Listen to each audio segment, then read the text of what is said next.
অনেক দিন আগের কথা। যখন ছোট ছিলাম, স্কুলে পড়তাম। তখন স্কুলের ছুটির দিনগুলো দিলেই গ্রামে চলে যেতাম। আর গ্রামে গেলেই দেখতে পেতাম সরিষা ফুল। বেশিরভাগ সময় শীতকালেই বাড়িতে যাওয়া হইতো। তো বাড়িতে গেলেই সরিষা ফুল দেখাটা ছিল খুব কমন। তো সরিষা ফুল দেখলেই তো সরিষা ফুলের বড়া খাওয়ার একটা লোভ থাকতো। ছোটবেলার দিনগুলোতে খুব সরিষা ফুলের বড়া খাওয়া হইতো।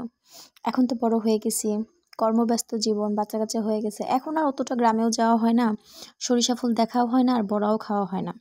তো কিছুদিন আগেই খালাতো বোন গ্রাম থেকে আসলো, ওর শাশুড়ি সরিষা ফুল পাঠাই দিছে বড়া খাওয়ার জন্য। এখন সেখান থেকে আমাকে কিছুটা দিছে। অনেকদিন পর মনে পড়লো যে সরিষা ফুল তো আগে খাইতাম, এখন বড়া বানাই খাই। শুরু করে দিলাম বড়া বানানো।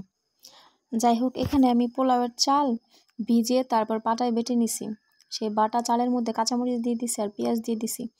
আজকে বড়াটা কিন্তু আমি গ্রামের স্টাইলে বানাবো, খুব বেশি বাটা মশলা টশলা দিব না। আগে আমার নানি দাদিরা যেভাবে খাওয়াইতো, যে শুধু একটু হলুদ মরিচ পেঁয়াজ মরিচ এগুলো দিয়েই মেখে তারপর বানাইতো, ওইভাবে আজকে আমি বানাবো। আগের স্বাদটা দেখি পাই কিনা। আচ্ছা, এখানে একটু হলুদের গুঁড়া, মরিচের গুঁড়া, লবণ আর ধনিয়ার গুঁড়া দিছি, এছাড়া আর কোনো কিছু দিইনি। কাঁচামরিচ আর পেঁয়াজ এটা তো আগেই দিছি। এখন এই জায়গায় সরিষা ফুলগুলো দিয়ে খুব ভালো করে কচলাবো। একটু সময় নিয়ে ভালো করে কচলাইতে হবে, যাতে করে সরিষা ফুলগুলো একদম নরম নরম হয়ে যায়। শক্ত শক্ত থাকলে তারপর যদি তেলে দিই, তাহলে আবার দেখা যাবে যে বড়াগুলো ভেঙে যাবে। তো শক্ত রাখা যাবে না, একদম কচলাতে কচলাতে নরম করে ফেলতে হবে। আমি কিন্তু অনেকটা সময় নিয়ে ফুলগুলোকে মশলার সঙ্গে কচলাইছি। দেখেন, কচলাতে কচলাতে অনেকটা কিন্তু নরম হয়ে গেছে। এখন আমি চুলায় তেল দিয়ে তারপরে বড়াগুলো সুন্দর করে ভাজবো। অল্প আছে ভাজবো, যেন বড়াগুলো পুড়ে না যায়। পুড়ে গেলে আবার খেতে তিতা লাগে। আমি কড়াইয়ে তেলটা দিছি, একদম পুরো হাই ফ্লেমে না, একদম লো ফ্লেমে, মিডিয়াম ফ্লেমের চেয়ে একদম কম ফ্লেমে আস্তে আস্তে আস্তে আস্তে বড়াগুলো তারপর ভেজে নিব।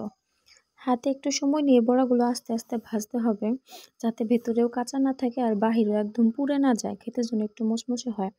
আচ্ছা, ফাইনালি আমার বড়াগুলো কিন্তু হয়ে গেছে। আমি একটু দেখিয়ে দিচ্ছি যে কেমন ক্রিস্পি হয়েছে। শব্দ শোনাই যাচ্ছে, শব্দ শুনে নিশ্চয়ই বুঝতেই পারতেছেন যে কেমন মুচমুচে হয়েছে। আর বড়াগুলো কিন্তু ভেতরেও কাঁচা নেই, আর উপরের অংশও কিন্তু পুড়ে নাই, তবে মুচমুচে হয়েছে। আগের মতো মজা না লাগলেও কিন্তু বড়াগুলো খেতে ভালোই লাগছে। কেন জানি বুঝি না, আগের মতো কোনো কিছু মজা লাগে না। এখন জিনিসের স্বাদ কমে গেছে নাকি মুখের রুচি কমে গেছে, সেটাই বুঝি না। আপনার কি মনে হয়, বর্তমানে যে খাবারগুলো, সেই খাবারগুলোর স্বাদ কমে গেছে নাকি আমাদের মুখের রুচিটাই কমে গেছে? জানাবেন কমেন্টে।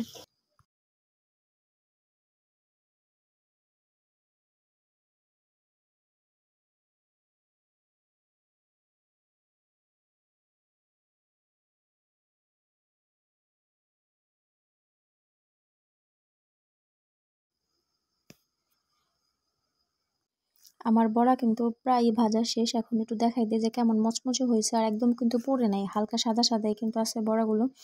ভেতরেও কিন্তু কাঁচা নাই, যেহেতু কম আছে ভাজছি, এই জন্য কিন্তু এরকম কালারটা আসছে। আর এখন একটু দেখিয়ে দিই যে কীরকম মচমচে হয়েছে বড়াটা। শব্দ শুনতে পাচ্ছেন নিশ্চয়ই যে কেমন কুরকুরে হয়েছে। খেতেও কিন্তু ভালোই হয়েছে। ছোটোবেলার সেই স্বাদটা না পাইলেও কিন্তু মোটামুটি মজা হয়েছে। ছোটোবেলার স্বাদগুলো আর আসলে পাওয়া যায় না। এখন সেটা কেন পাওয়া যায় না সেটা জানি না। আমাদের মুখের রুচিই কমে গেছে নাকি খাবারের স্বাদ কমে গেছে, সেটাই বুঝি না। তবে ছোটোবেলায় সেই রুচিটা আর পাই না।